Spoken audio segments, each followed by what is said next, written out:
It's always a pleasure to have Kevin's work in the gallery because it's so vibrant and colourful. And they're like little windows onto views that you probably have been to, or make you think of a memory, or make you imagine that you were there, or that you wish you were there. I mean, gosh, wouldn't it be amazing to be standing on a sandy beach like that just now? So he has these paintings, and in these paintings, he has this amazing ability to sort of capture the essence and the atmosphere of a location. It's like little snapshots, like little photographs, really. But then when you go in much, much closer to the surface, actually, you can see that he's had sort of fun painting them. You can tell that he's sort of been working quickly to kind of capture that atmosphere, because it's almost abstract in some ways if you look up really closely to some of his brush strokes.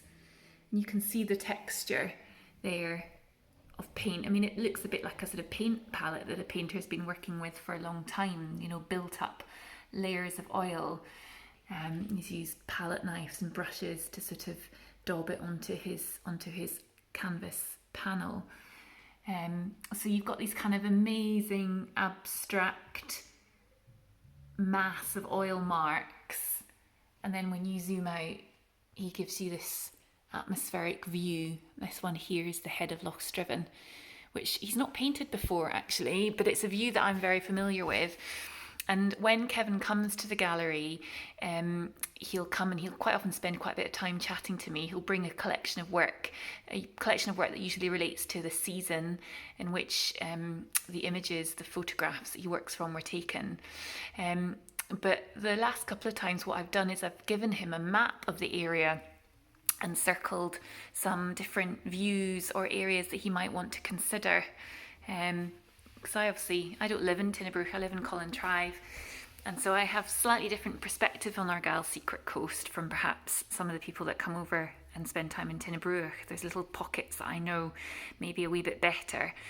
And so this new collection that we now have in has got these two, there might even be three images. Yes, there's three. So this is the head of Loch Striven, with the water coming up onto the head of the loch there, and then the road sweeps around this way. And then this one up here is also at the head of Loch Striven, the bottom of the Craigendive road.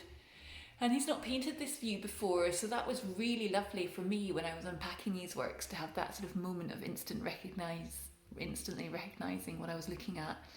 But then, like I say, he's got this sort of amazing sort of palette of colour that he uses, and you think, oh, do you know, it never looks like that. But actually, you know, especially at this time of year, I mean, this is a view of the hills above the boatyard in Tinnabrooch, and he's got that sort of real mixtures of sort of, well, there's a bit of turquoise there, and then but all these lovely purples, deeper purple and lighter purple.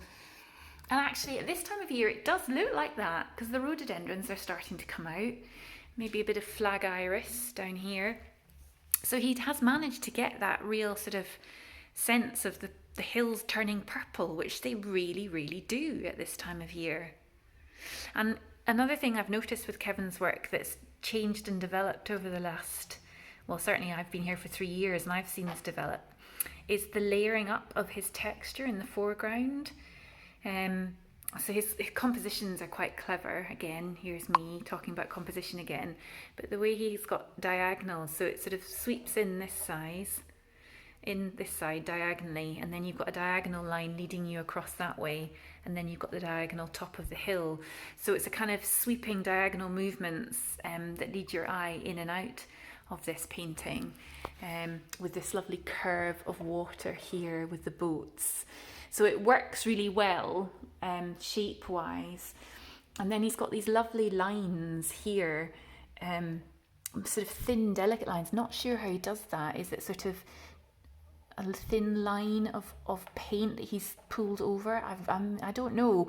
Whereas with these marks here, which suggests sort of, I don't know, flag iris or gorse perhaps in the foreground, if we go in really close, you can see it's almost bits of paint straight from the top of the tube put on with a palette knife, and you can see brush marks there too.